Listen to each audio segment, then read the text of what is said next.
Innalillahi wa inna ilaihi raji'un. Semoga Allah mengampuni dosa-dosa, menerima semua amal saudara kita yang wafat dan menjadikannya ahli surga. Keluarga yang ditinggalkan diberi kesabaran, kekuatan. Dan bagi kita semua yang mengetahui semua ini menjadi ladang amal untuk mendoakan dengan tulus, juga ladang untuk bisa memperbaiki diri, menyiapkan diri agar kapanpun kematian menjemput kita, kita sudah siap dengan kematian terbaik, husnul khotimah. Tidak menunda kewajiban, tidak menunda tobat, tidak menyia-nyiakan kebersamaan, dan jangan menganggap remeh kemaksiatan. Jadikan hari-hari kita semua hari-hari yang penuh kebaikan, niat baik, pikiran baik, perkataan baik, sikap baik, sehingga suatu saat andai pun ajal datang menjemput kita, semua Allah karuniakan husnul khotimah, akhir hayat yang baik.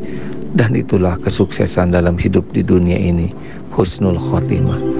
Semoga musibah ini mengantarkan kebaikan bagi yang ditimpa ujian, juga bagi kita semua, insya Allah. Kami turut berbelasungkawa dari seluruh keluarga besar Pondok Pesantren Darut Tauhid. Assalamualaikum warahmatullahi wabarakatuh. Dan alhamdulillah saya melihat khususnya di Indonesia, walaupun kita menghadapi banyak musibah, banyak bencana, longsor, ada bencana banjir, ada bencana gempa. Ini sebenarnya bukan hukuman, tapi Allah mengingatkan. Karena mohon maaf, teguran. Kalau kita berlaku dosa begitu banyak, kenapa tidak turun azab? Walaupun dosa kita melebihi ummah-ummah yang terdahulu. Ini berkat doa Nabi Muhammad SAW. Nabi Muhammad sudah memohon kepada Allah, jangan binasakan umatku. Berarti gara-gara sebabnya dan berkahnya Nabi Muhammad, kita dilindungi oleh Allah dari azab, tapi tidak terlindungi dari teguran. Dan ini menurut saya cara Allah Subhanahu Wa Taala. Memang kita melihat peristiwa wabah ini cukup mengkhawatirkan, cukup membebani seluruh dunia, tapi masih di bawah level azab. Baik, masih Allah Subhanahu.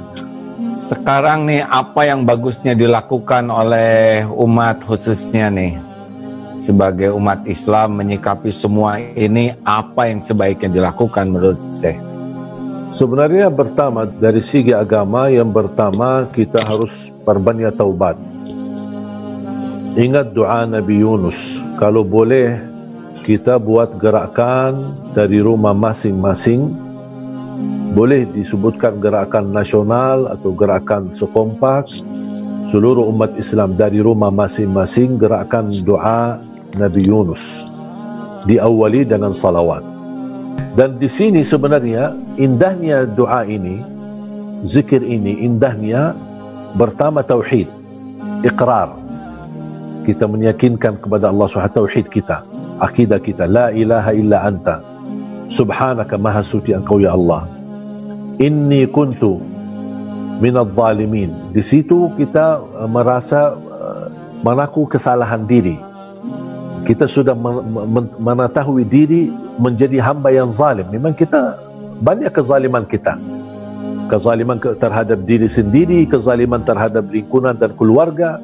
Makanya dalam doa seperti ini, bahkan kata ulama, barang siapa yang terus-menerus membaca doa Nabi Yunus ini selama 40 hari atau 40 malam, dan setiap malam mendapatkan, sebagaimana dijelaskan oleh Imam Ibnul Qayyim rahimahullah, selama 40 malam, setiap malam dapat minimal 100 kali, insya-Allah akan Allah berikan jalan keluar dan solusi dari masalah yang dihadapi.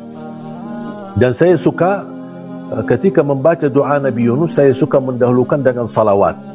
Allahumma salli ala Muhammad wa ala ali Muhammad, la ilaha illa anta subhanaka inni kuntu minadh zalimin. Allahumma salli ala Muhammad wa ala ali Muhammad, la ilaha illa anta subhanaka inni kuntu minadh zalimin. Apalagi ketika kita membaca doa ini, kita renungkan fikiran kita, ingat perbuatan kita. dosa kita, berapa kali kita tinggalin salat, berapa kali berhari-hari lewat tidak baca Quran, berapa kali kita kesempatan bisa bantu orang, berapa kali kita punya perasaan hati kepada orang lain yang tidak baik, berapa kali kita buruk sangka, berapa kali, banyak persoalan kita. Sebagaimana pernah saya dengar ketika kalau dosa-dosa ini berbau dan setiap ada bisikan dosa di hati, di fikiran, perbuatan menjadi bau, kita tidak berani keluar rumah karena tidak enak, sudah dicium sama orang, sudah ketahuan. Makanya juga saking banyak kesalahan kita, tapi masih Allah menutupi, masih Allah kasih sayang. Bahkan subhanallah, salah satu anugerah ketika kita segera beristighfar dan memohon ampun, Allah tidak butuh lama untuk mengampuni dosa kita. Allah segera ampuni. Beda sama godaan setan. Godaan setan butuh sekian waktu, sekian lama untuk goda kita, sampai berhasil kita dijatuhkan dalam dosa dan maksiat. Ketika kita sudah istighfar, di saat itu, karena pasti muncul rasa nyesal, rasa malu. Ketika kita muncul perasaan seperti ini, kita langsung istighfar, Allah ampuni. Kata setan, capek deh, aku sudah lama goda dia. Tapi Allah begitu cepat mengampuni dosa-dosa kita. Ini menurut saya kesempatan yang luar biasa. Apalagi di dalam wabah ini, kita justru lebih dekat dan bisa mengenal Allah SWT.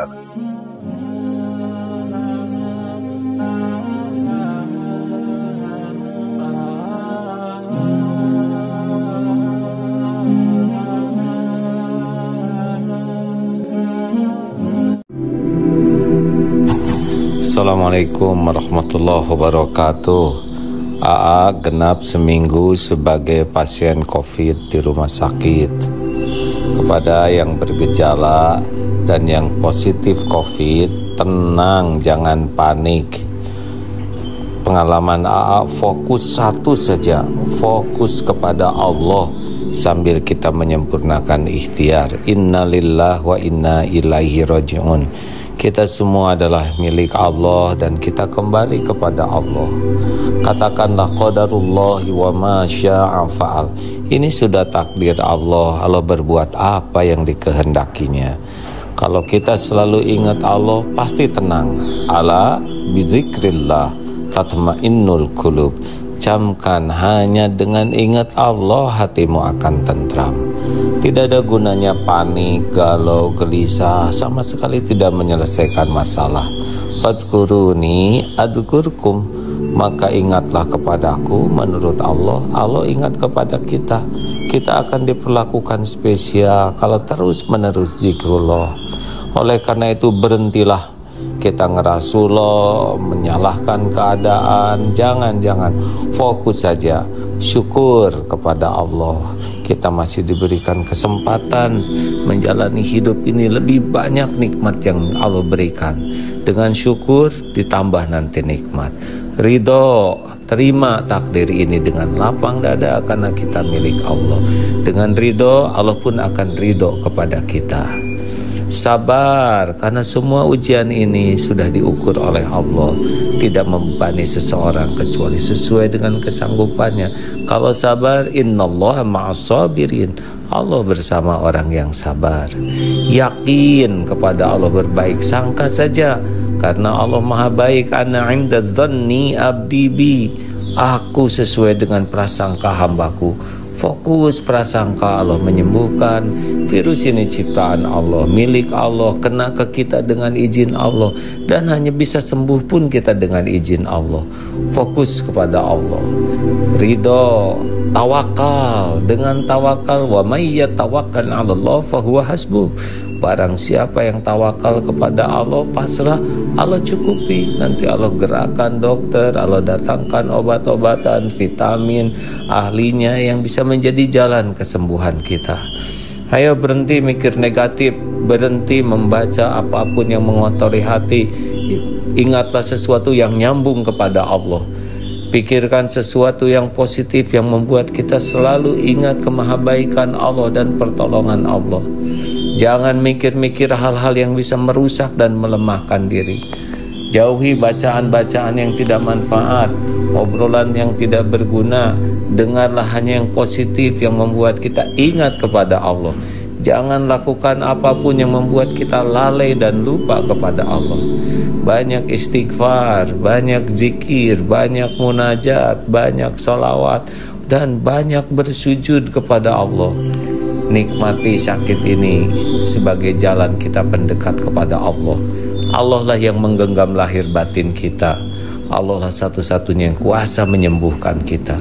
Mudah-mudahan sakit ini membuat kita semakin yakin, semakin dekat, semakin bersih, semakin dicintai Allah, dan sisa umur kita semakin berkah. Kalaupun harus pulang, semoga ini mengantarkan husnul khotimah. Ayo sahabatku sekalian, fokuslah kepada Allah. Jangan biarkan lalai dari Allah sesaat pun juga. Assalamualaikum warahmatullahi wabarakatuh.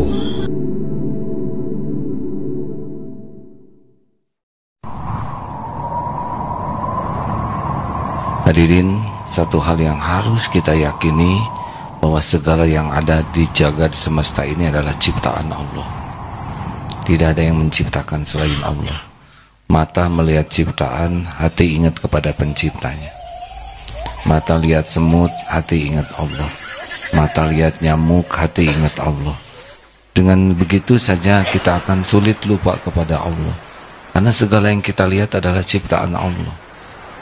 Ilmu luar biasa pentingnya. Ilmu tauhid itu yang lebih penting. Oleh karena itu, mudah-mudahan kita bisa yakin kepada Allah dari apapun yang halal kita lihat. Amin ya rabbal alamin. Assalamualaikum warahmatullahi wabarakatuh.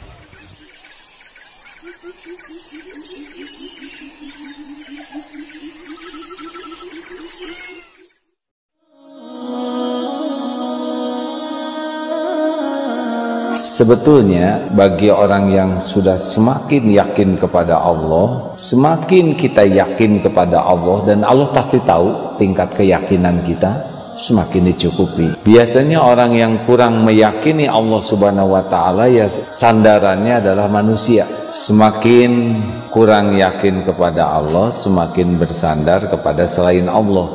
Semakin bersandar kepada selain Allah, pasti makin tidak bahagia, tidak akan tenang, gelisah, dan juga akan jadi hina, karena akan berharap menghibah kepada manusia.